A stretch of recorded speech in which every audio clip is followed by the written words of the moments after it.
तो हम लगन कुंडली के 10th हाउस लॉर्ड के बारे में बात कर रहे थे, जब वो विभिन्न भावों में आपके लगन कुंडली में स्थित होते हैं तो ऐसे में किस प्रकार के रिजल्ट वो दे सकते हैं। अब इस वीडियो में बात करेंगे 4th हाउस की। अब तक हम तीसरे भाव तक चर्चा पूरी कर चुके हैं। अगर आपका 10th लॉर्ड आपके लगन कुंडली में 4th हाउस में बैठा है तो ऐसी कंडीशन में आप इसका कैसा असर देखेंगे, आपके करियर पर क्या असर पड़ेगा, आपका ओवरऑल जो करियर के प्रति आपकी थिंकिंग है, आपके जो प्रयास हैं करियर के प्रति, उसका कैसा संबंध यहाँ देखने को मिलेगा, और आपका जो पारिवारिक वातावरण है, आपका जो होम एनवायरनमेंट है वो कैसे इससे इम्पेक्ट होगा। देखिए 10th लॉर्ड 4th हाउस में आ रहा है तो वो अपने से जस्ट ऑपोजिट हाउस में स्थित होगा। ऐसे में आपके फादर आपकी मदर के जैसे रोल में हो सकते हैं आपकी लाइफ में। इसके अलावा ऐसा हो सकता है कि आपका वर्क इन्वायरमेंट और आपका होम इन्वायरमेंट का कोई रिलेशन है, यानी आप चाहे अपना हो सकता है कि जहाँ भी काम कर रहे हैं वहाँ पर आपको ऐसा लगता होगा कि जैसे आपका वो घर ही है, या फिर आप घर पे ज़्यादातर अपना काम कर रहे हैं यानी वर्क फ्रॉम होम कर रहे हैं और ज़्यादा से ज़्यादा समय बिता रहे हैं। अब इस केस में आप एक बहुत अच्छे एक ऐसे व्यक्ति हो सकते हैं जिसके पास बहुत अथॉरिटी हो सकती है, जिसके पास बहुत पावर हो सकती है, एक अच्छा बिजनेसमैन हो सकते हैं आप। अब आपका जो नेम फेम बनेगा, आपका जो आपके काम की वजह से एक पहचान बनेगी, आपकी जो पॉपुलैरिटी बनेगी, उसमें 4th हाउस का रोल है। 4th हाउस का रोल होने की वजह से ऐसा हो सकता है कि आपकी माताजी या आपके पिता का बहुत अहम रोल यहाँ हो सकता है। अब जो आपका 10th लॉर्ड है वो कैसा ग्रह है, कौन सा ग्रह है, क्या वो क्रूर ग्रह है, क्या वो एक बहुत ही शुभ ग्रह है, ये आपको देखना है। इसके साथ साथ अब आपका जो 4th हाउस का स्वामी है वो कहाँ बैठा है चार्ट में, क्या उसका संबंध 10th हाउस से है या उसका संबंध 10th लॉर्ड से है, और आपके 4th हाउस में आपके 10th लॉर्ड के साथ युति करके कौन सा ग्रह बैठा हुआ है। अब जब भी 10th लॉर्ड 4th हाउस में जाएगा तो ऐसी कंडीशन में देखिए जातक कभी कभी अपने जहाँ पर भी वो काम कर रहा है वहाँ जैसा व्यवहार करता है अपने बॉस के साथ, अपने कलीग्स के साथ, वैसा ही व्यवहार उसका घर में रहता है। आपने काफ़ी ऐसे लोगों को देखा होगा जो अपने जहाँ भी वो अपने बॉस के साथ काम कर रहे होते हैं वहाँ जैसा बिहेव करते हैं उसके जैसा ही बिहेव वो अपने घर परिवार वालों के साथ भी करते हैं बहुत बार। तो ऐसे में कोई बंदा जैसे बहुत ज़्यादा स्ट्रिक्ट है अपने काम में, वैसा ही वो अनुशासन और डिसिप्लिन अपने घर में भी रखेगा। तो ऐसे में इसका डायरेक्ट जो संबंध जो है, जो 10th लॉर्ड का संबंध 4th हाउस से बना है, इसका डायरेक्टली इफेक्ट पड़ेगा आपके बॉस के साथ रिलेशंस पे, आपके कलीग्स के साथ रिलेशंस पे, और आपके घर परिवार के सदस्यों के साथ भी इसका संबंध है। ऐसे में उनके साथ संबंधों पर भी इसका बहुत गहरा असर पड़ेगा। अब 4th हाउस जो है वो आपका कंफर्ट जोन है।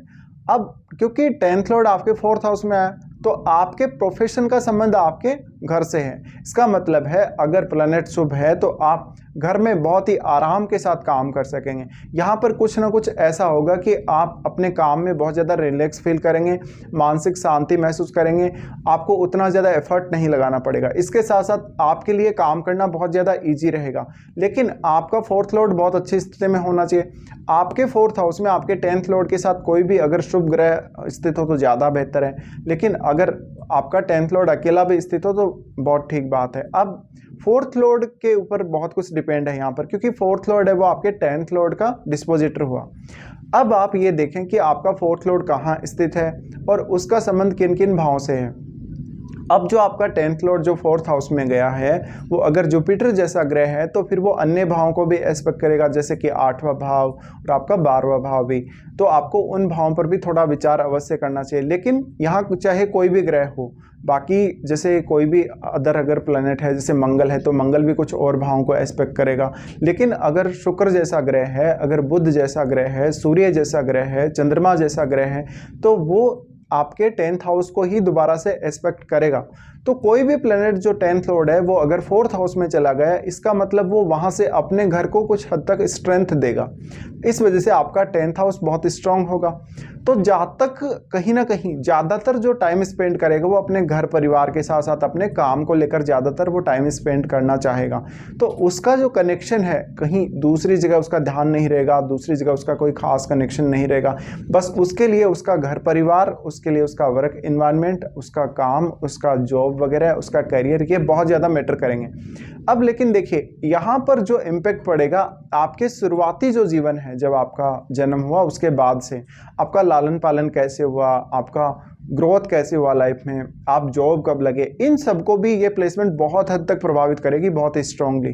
तो अब आपको आपका 10th लॉर्ड देखना है। 10th लॉर्ड आपका जैसा भी ग्रह होगा उसी हिसाब से आप अपने घर वालों के साथ भी बिहेव करेंगे और उसी प्रकार की प्रवृत्ति आपकी लाइफ में आपको शुरुआत से ही देखने को मिल जाएगी। तो कभी कभी ऐसा होता है जब जातक अपने काम में बहुत अथॉरिटी रखता है या वो अपने काम में बहुत ज़्यादा दक्ष हो सकता है, या आपका काम ऐसा हो जो आपके कुछ हद तक आपके फैमिली संबंधों को प्रभावित करे, आपके कंफर्ट्स को आपका काम प्रभावित करे, ऐसा हो सकता है। इसके साथ साथ वास्तव में इस स्थिति में आप अगर अपना खुद का काम कर रहे हैं, कोई फैमिली बिजनेस कर रहे हैं, या आप सेल्फ डिपेंड होकर कोई भी काम कर रहे हैं, तो बहुत ज़्यादा बेहतर रहेगा। अब आपका जो 10th लॉर्ड है वो अन्य किस भाव का स्वामी है? अगर वो सूर्य या चंद्रमा है तो वो अन्य किसी भी भाव का स्वामी नहीं है। अदरवाइज अगर वो बुध जैसा ग्रह है, शुक्र जैसा ग्रह है, मंगल जैसा ग्रह है, तो वो अन्य भी किसी ना किसी भाव का स्वामी है। आप उस भाव के साथ भी संबंध जोड़ के अवश्य देखिए। अब आपके 10th हाउस पर कौन कौन से ग्रहों की दृष्टि है, आपके 4th हाउस पर कौन कौन से ग्रहों की जो दृष्टि है वो आपको देखनी है। तो इस केस में बहुत ज़्यादा इंटरेस्टिंग कंडीशन बन जाती है जब भी 10th लॉर्ड आपके 4th हाउस में स्थित होता है। तो आपको यहाँ पर अपना कोई काम, ऐसा काम आप कर सकते हैं जैसे कि आप कोई लग्जरी का कोई बिजनेस कर रहे हैं, आप किसी भी प्रकार का कोई ऐसा काम कर रहे हैं जिसमें घर का कोई ना कोई संबंध बन रहा है, आप जैसे कोई भी सामान ऐसा प्रोवाइड कर रहे हैं जो घर में यूज होता है, या कोई और ऐसा काम कर रहे हैं किसी भी तरीके का प्रॉपर्टी रिलेटेड काम हो सकता है, या अदर कोई काम हो सकता है जिसमें लोग ज़्यादा से ज़्यादा अपने घर में कंफर्ट्स को प्राप्त करें। तो ऐसी कंडीशन में अब सबसे बड़ा रोल आपके 10th लॉर्ड का है। यहाँ पर आपका 10th लॉर्ड कौन सा ग्रह है उसका सबसे ज़्यादा इम्पैक्ट है और उसी का सबसे बड़ा रोल है। अब आप ये देखें कि आपके चार्ट में आपका जो 4th लॉर्ड है वो कितना स्ट्रॉन्ग है, और जो 4th हाउस पर या जो 10th हाउस पर जो जिन ग्रहों की दृष्टियां पड़ रही हैं वो कौन कौन से ग्रह हैं, और वो कहाँ से कौन कौन से भाव से आपके इन भावों को एस्पेक्ट कर रहे हैं, और उनकी कितनी स्ट्रॉन्ग स्थिति है चार्ट में। अब आपको ये भी चेक करना पड़ेगा कि जो 10th लॉर्ड आपका 4th हाउस में चला गया है वो वहाँ जाके वक्री तो नहीं हो गया है, या वहाँ जाके वो अस्त तो नहीं है, या 4th हाउस में बैठकर वो कहीं ना कहीं ज़्यादा स्ट्रेंथ के साथ बैठा है, या कैसी स्ट्रेंथ के साथ बैठा है, किसी अन्य ग्रह के साथ युति की है या नहीं की है। क्योंकि जब भी आपका 10th लॉर्ड के साथ अगर कोई और ग्रह स्थित है 4th हाउस में युति करके, तो अब उसका रोल भी बहुत ज़्यादा मेजर हो जाता है आपके करियर में।